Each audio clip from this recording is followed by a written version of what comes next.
Welcome to Zoology Classroom. Welcome to Zoology Classroom. In today's class, we are going to know about in vitro fertilization, embryo transfer, and intracytoplasmic sperm injection. So this topic comes under Animal Biotechnology paper, which is in 4th semester of MSc Zoology.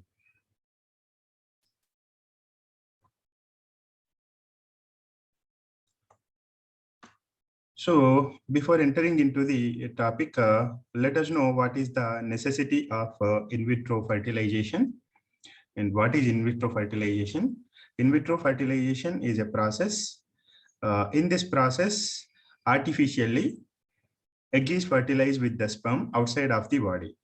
That is in vitro. In vitro means not in natural conditions, in artificial laboratory conditions. So this is required to the people in whom normally the fertilization is not possible.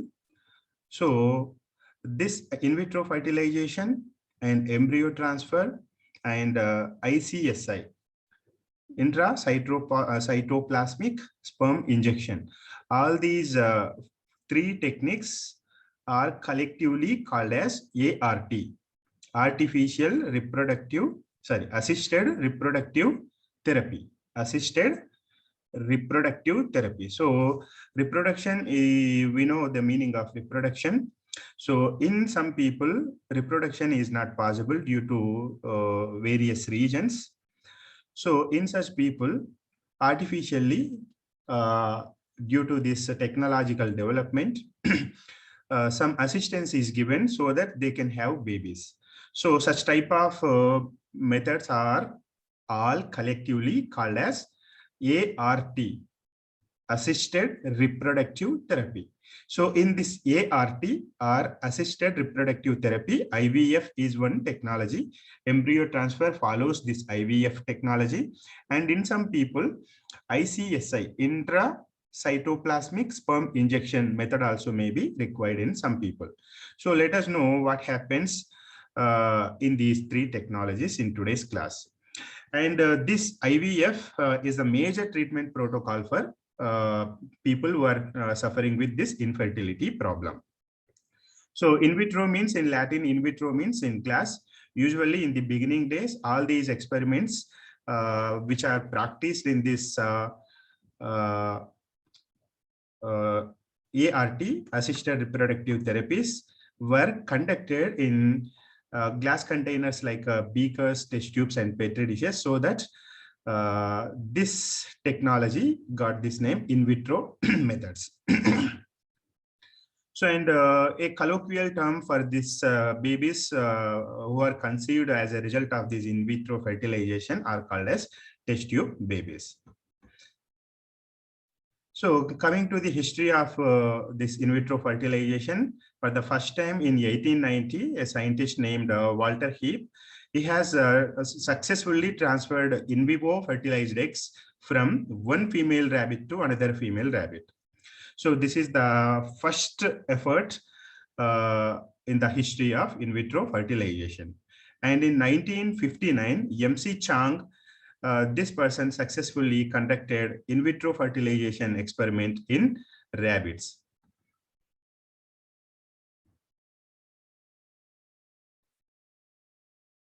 So got a message saying that not clear.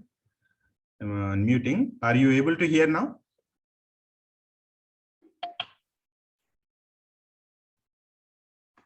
Dhanalakshmi, వినిపిస్తుందా? Sir కొంచెం voice struck అవుతుంది sir. మధ్య మధ్యలో internet signal కొద్దిగా week అవుతుంది, దానివల్ల problem వస్తుంది. So ఎప్పుడైనా మళ్ళీ ఆ ప్రాబ్లం వస్తే నాకు మెసేజ్ పెట్టండి. Okay okay sir.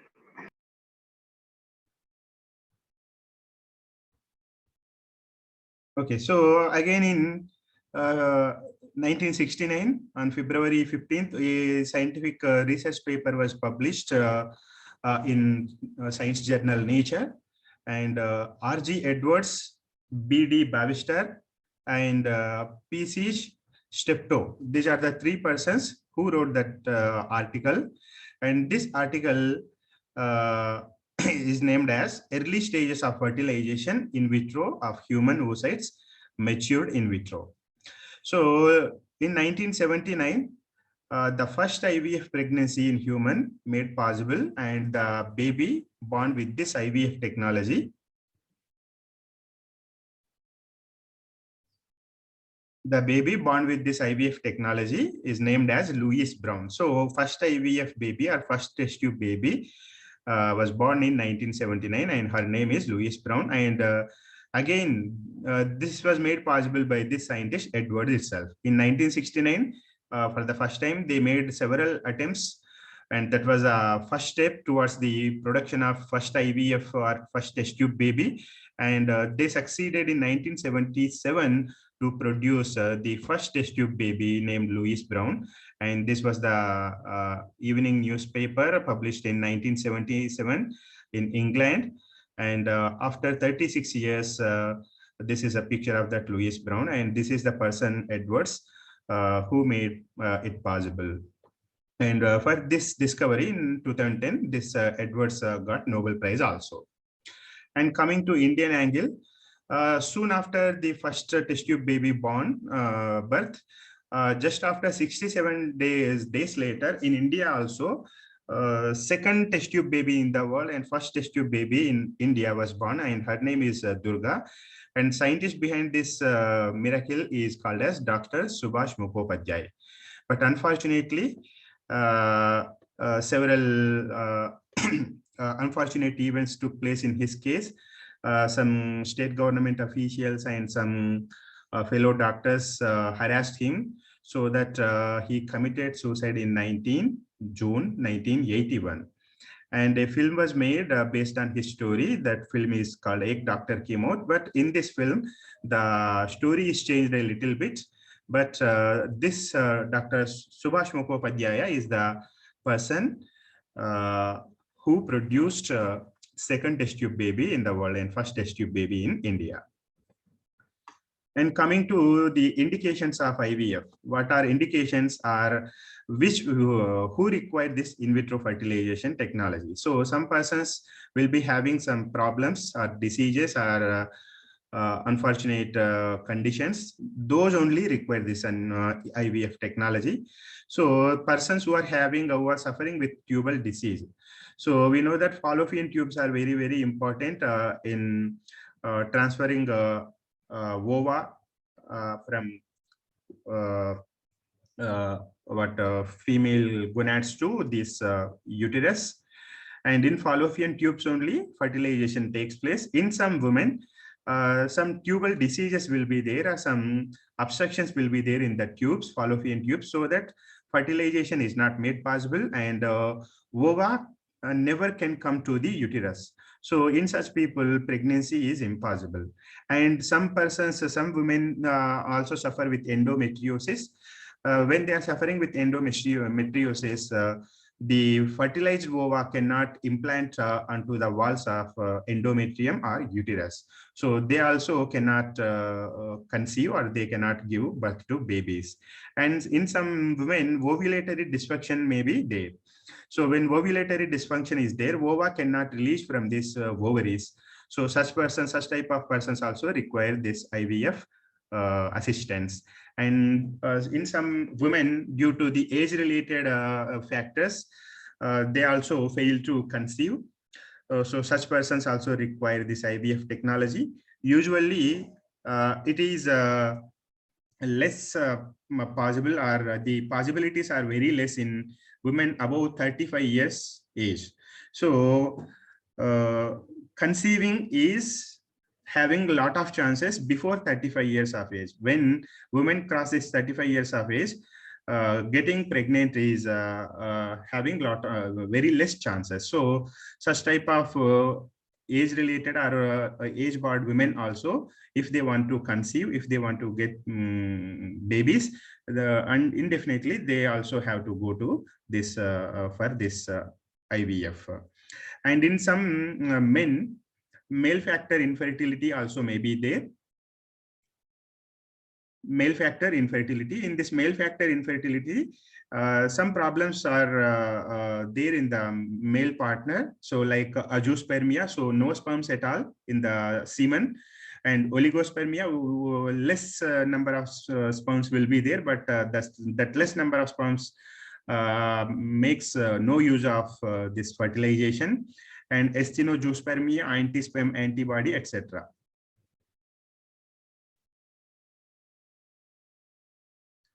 So, and in some cases, the persons or the families who are having some genetical diseases, if they want to go for having babies, so they want to confirm whether the baby is going to get the genetic disease of the family or not. So this is called as pre-implantation genetic testing, PGT, pre-implantation genetic testing. So in such cases, what they will do, the scientists or the doctors, they will go for this IVF technology. So after having this fertilization, the scientists, they will test some cells of the fertilized or developing embryo. If the developing embryo seems to have normal genomic status, then they will go for implantation, and they will implant the developing embryo in the uterus of the lady. If they found that the developing embryo is having or is carrying the defected genes, so that the baby also will born with this genetic defects. So if they found that, they will discard that embryo. So in the families who are having these genetical diseases, hereditary genetical diseases, this PGT is very, very important. So for doing this PGT also, IVF is must. So these are the conditions that require this IVF technology. Now, all these different factors are shown in this pie diagram. So what are the different percentages of people who are going for this IVF? And the steps involved in this IVF is that first step is initial evaluation. Second step is suppression of natural hormone cycle in the woman. Third step is ovarian stimulation. Fourth step is collection of oocytes. And the fifth step is collection of sperms. Sixth step is in vitro fertilization of oocytes. And this is the original step that got the name to this technology, IVF. And last step is embryo transfer. So embryo transfer is not a different step. It is closely connected with IVF technology. So IVF and embryo transfer both are done collectively. Now let us see about these steps one by one. First step is initial evaluation. In the initial evaluation, the couple who are not having babies for a long period of time, even though they are trying for baby. So in such couples case, first doctors, they will do some blood tests, and later they will do seminal fluid examination of the male partner, and hysterosalpingogram. So this will be done to the female partner, and transvaginal ultrasound also will be done. So these are the few tests. So after doing all these tests, if they found that natural fertilization is not possible, and definitely if they are about to go to IVF, all these things will be known only after conducting these several tests. And next, second step is suppression of natural hormonal cycle. We know that development of ova will be done with the help of some hormones secreted by the pituitary gland, like a follicle stimulating hormone and luteinizing hormone. So if these luteinizing hormone and follicle stimulating hormones are secreted normally, the normal hormonal cycle will go on. But when they are going for this IVF, in vitro fertilization, the normal cycle must be prevented.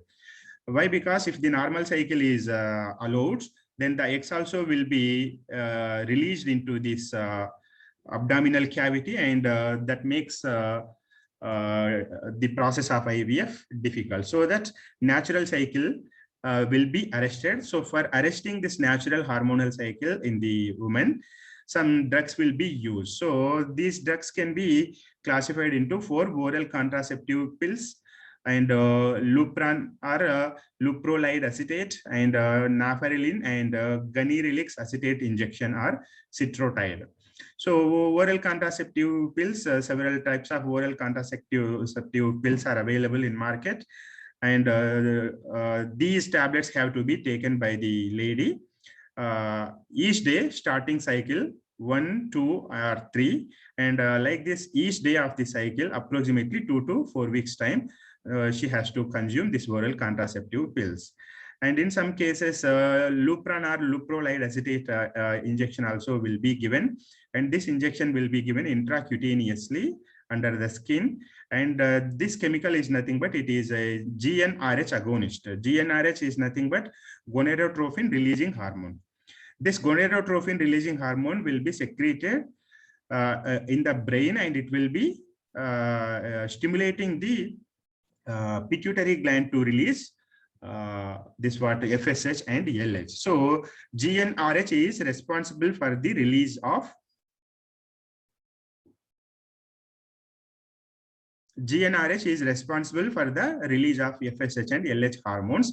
This Lupron injection acts as agonist. It acts against this GnRH so that production and release of FSH and LH will be arrested. And likewise, nafarelin also, this is also a chemical, acts like as against this GnRH, but this nafarelin is taken as a nozzle spray. And another injection is there, ganirelix acetate injection. This also acts as GnRH antagonist, or it arrests the release of GnRH. So in the second step, these chemicals or these injections or these medications have to be taken for several weeks so that natural cycle will be arrested. And after this 2 to 4 weeks of time taking these chemical taking these medications, then doctors go for the third stage, that is ovarian stimulation. So in the ovarian stimulation phase, they will promote the production of multiple mature follicle development. Usually under normal conditions, every month only one follicle will be allowed to develop and only one single egg will be released. But here in case of IVF, single egg may not give good results. So for that purpose, scientists will artificially or in vitro, they will fertilize many eggs, and they will implant these eggs, fertilized eggs, into the uterus of the baby. Yes, in the uterus of the lady. So for that purpose, they require many eggs. So in ovarian stimulation, what they will do, they will use artificial inducing hormones. These due to the action of these hormones, many follicles will develop and many ova will be developed, and all these developed ova will be collected in the later stage. So and in the process of this ovarian stimulation, regularly they will monitor the development of these follicles by ultrasound scanning. So and medications used for this ovarian stimulation are human menopausal gonadotropin and follicle stimulating hormone, luteinizing hormone, and human chorionic gonadotrophic, and artificial chemical clomiphene citrate. So all these chemicals will be given to the lady, and all these chemicals, they will stimulate the ovaries and they will stimulate the production of multiple follicles so that multiple ova will be developed. And during this phase, this GnRH antagonists, in the second phase, we have utilized, they have given many GnRH and agonists or antagonists. So these medications have to be stopped in the third phase. And by taking these stimulants, some side effects also will be there. What are the side effects? Let us see. Discomfort in the stomach region, bruising or swelling at the injection sites may be seen. Rashes also may be seen. In some persons, allergic sensitivity reactions also may occur. Headaches will be there. Mood swings can be seen. Abdominal discomfort and bloating, gas trouble will be there. Chance of multiple pregnancies also may possible. And ovarian hyperstimulation syndrome, OHSS, is also may occur in the people who take these stimulants. And coming to this ovarian hyperstimulation syndrome, OHSS. So what happens in this thing? Ovaries enlarge to a greater extent, and they will leak some fluid into the abdominal cavity. And in rare cases, this fluid may enter into lungs.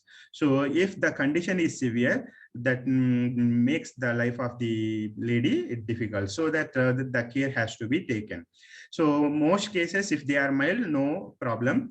But if the condition is moderate to severe, then doctors advise to stop the IVF process temporarily. Why? Because once IVF is done, the fertilized egg has to be implanted in the uterus of the lady. But when she is having moderate or severe OHSS condition, at the same time, if she is about to carrying the baby, or if she goes for pregnancy, that lengthens the recovery time, or that contributes to the more severity of this OHSS condition.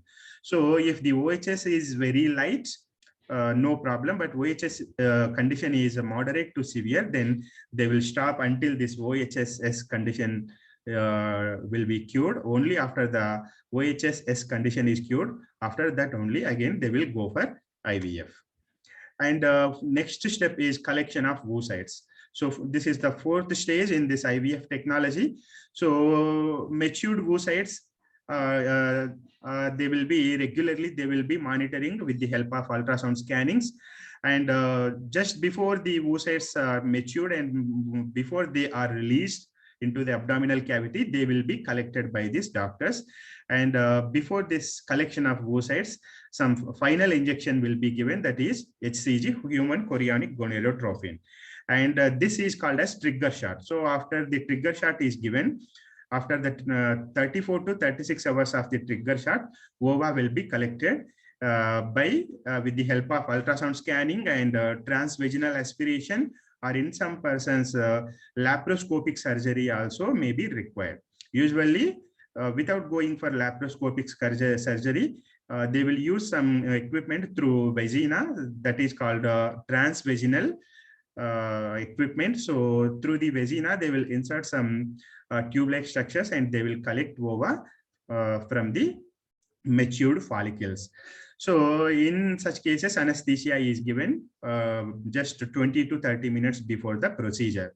In some cases, if this transvaginal ultrasound aspiration is not successful, then they will advise to go for laparoscopic surgery. So in this laparoscopic surgery, some small holes will be made. Through these holes, some telescopic lenses and cutting the scissors will be sent into the abdomen of the lady, and by watching under the telescope, by watching the ovaries in the TV monitor, they will collect these ova directly from the ovaries. So this is the fourth stage, collection of ova. So here we can see this is in the first stage. In this thing, the suction pump will be used. Some pipe will be penetrated into the vagina. So and if this is not successful, then they will go for minor surgery, keyhole surgery. And usually around 10 to 15 ova are collected from the ovaries. And after collection of these eggs, they are examined under microscope in laboratory, whether they are completely matured and whether the quality of the eggs is good or not. So after observing all these things, they will separate the good eggs or matured and good quality eggs, and they will keep them in the incubator, and they will grow these eggs in the incubator for several days until the lady is prepared for implantation. And shortly after or before the collection of oocytes, what will happen from the male, this is a next step, collection of sperms. So after the oocytes are collected, immediately from the male partner, sperms are collected. And this male partner has to be abstinent to the sex for 3 to 4 days before the collection of sperms. And 60 to 90 minutes prior to the fertilization only, sperm is collected, and the collected sperm is liquefied. It will be centrifuged and it will be suspended in the culture medium and it will be incubated for 30 to 60 minutes in the incubator at 37 degrees centigrade. And most active sperms are located in the surface of this suspended medium. And from the surface liquid, the active sperms will be there. They will be collected and they will be used in fertilization process. So while collecting this sperms, in some persons, two different methods may be followed. One is PESA and another one is MESA. So PESA stands for percutaneous epididymal sperm aspiration, and MESA stands for microsurgical epididymal sperm aspiration. Usually sperm are collected manually from the male partner, but if the male partner is underwent a vasectomy surgery, in such person's semen, sperms will not be there. So in such person's case, either PESA or MESA has to be followed. So what will be done in this PESA and MESA is that needles will be injected or needles will be penetrated into the either seminiferous tubules or epididymis, and from this epididymis and from this testicles directly sperm cells will be collected. And in percutaneous epididymal sperm aspiration, needle will be sent into epididymis, and from the epididymis sperms will be collected. And microsurgical epididymal sperm aspiration also, in this also into the epididymis or the testicles, needle will be sent, and directly from this epididymis or testicles, sperms are collected. So these PESA and MESA are required for those who have undergone vasectomy operation. If the male partner is not vasectomized, then this PESA or MESA is not required at all. And the next step is in vitro fertilization of oocytes. So fertilization is made possible by adding 10,000 to 50,000 motile sperms to about 100 ml to 1 ml of culture medium of the oocytes. And in some cases, intracytoplasmic sperm injection also may be required. So normally, if the male partner's semen is having lot of sperms and lot of active sperms, ICSI is not required. So directly just sperm sample is added to the culture medium of ova, and it will be allowed to occur naturally. The fertilization will be made possible. But if the sperm count is very less, fertilization may not occur. In such cases, intracytoplasmic sperm injection, ICSI, is compulsory. So what are the indications of ICSI, or when this ICSI is required? If the male infertility factors include the following conditions, like low sperm counts, if the semen is having low sperms, or sperms are there but they are not active, or poor motility is there, and poor quality of sperms, and azoospermia, no sperms at all, lack of ability of the sperms to penetrate the egg, and due to all these conditions, they have gone IVF. But in IVF also, several attempts were conducted, but all they were unsuccessful. In such cases, they will go for ICSI. And sperm collected from testicles or epididymis or vasectomized male. So such type of in such type of cases also, ICSI is prescribed by the doctors.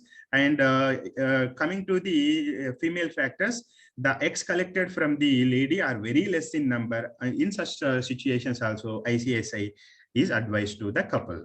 So what will be done in the ICSI? In ICSI, directly by observing under the microscope, with the help of a micro syringe, a single sperm cell is entered, or it will be sent into the directly into the oocyte. So usually in the petri dish, ova, in the petri dish which is containing ova, sperms are added, and sperms naturally they will penetrate the ova, and natural fertilization will occur in petri dish. But when that is not successful, then they will go for this ICSI. In ICSI, into this single ova, by observing under the microscope, directly with the help of syringe, single sperm cell or single sperm nucleus is penetrated into the oocyte, so that artificially they will see that fertilization is done. This is called ICSI. And next step is in this in vitro fertilization only. So after this fertilization is done, after 18 hours of incubation, they will observe the oocyte under the microscope whether fertilization is done or not. And after culturing it for several days in the incubator, then later they will implant it in the uterus of the lady. So while the oocyte or while the fertilized egg is allowed to development in the incubator, it will reach this blastocyst stage, 200 to 300 stage cell. Till this stage, it can be stored in the incubator. After this stage, definitely it has to implant in the uterus of the lady. So later, finally, embryo transfer. Last step is embryo transfer. In this embryo transfer, usually on second or third or fifth day of after the fertilization, this embryo transfer is done. So one or more embryos are taken into the catheter, and this catheter is penetrated into the uterus of the lady, and the physicians, they will gently by guiding by watching it under the whole process on the TV monitor, they will transfer this fertilized eggs into the uterus of the lady. So like this, this is the process by which embryo transfer is done into the uterus. And so what is the success ratio? So how many embryos usually are transferred into the uterus? If the age of the lady is below 35 years, only 2 eggs are sent into the uterus. If the age is 35 to 37, 2 to 3 eggs. 38 to 40 years age, 3 to 4 eggs. Above the 40 years, up to 5 eggs are up to 5 fertilized embryos are sent into the uterus of the lady. So for patients with 2 or more failed IVF cycles or poor prognosis, some more embryos also may be added based on the clinical judgments made by the doctors. So this is the final stage. So when the woman's age is less than 35 years old, 41 to 43% of success rate is observed. So this slide is based on the clinical observations made in one laboratory. So we need not to bother about this thing. Usually in females below or less than 35 years old, 41 to 43% of success rate can be seen. As we can see in this slide, as the age of the lady increases, the success rate also decreases. So the age of the lady is inversely proportionate to the success rate of the in vitro fertilization. So after the 41 years old, only 13 to 18% of success is observed in this IVF technology. So this is about in vitro fertilization, embryo transfer, and ICSI. So in this embryo transfer, this thing, two other techniques are also there, GIFT, GIFT, and ZIFT. GIFT stands for gamete intrafallopian transfer. So in this thing, this is similar to IVF, but gametes are transferred to the woman's fallopian tubes rather than her uterus. So fertilization takes place in the fallopian tubes of the lady. So in IVF, fertilization is done in the in vitro conditions, but in GIFT, semen is sent into the uterus, uterus, semen is sent into the fallopian tubes. In the GIFT, the fertilization takes place in the lab rather than the fallopian tube, but it is similar that of the fertilized egg is transferred to the tube rather than the uterus. So in this thing, fertilization takes place in the laboratory in artificial conditions. Fertilized egg is transferred into the fallopian tube rather than uterus. So this is called GIFT, and both these comprises less than 1% of IVF procedures performed worldwide. So IVF is 99% followed, 99% cases IVF is followed. In only 1% of cases, either GIFT or GIFT are followed.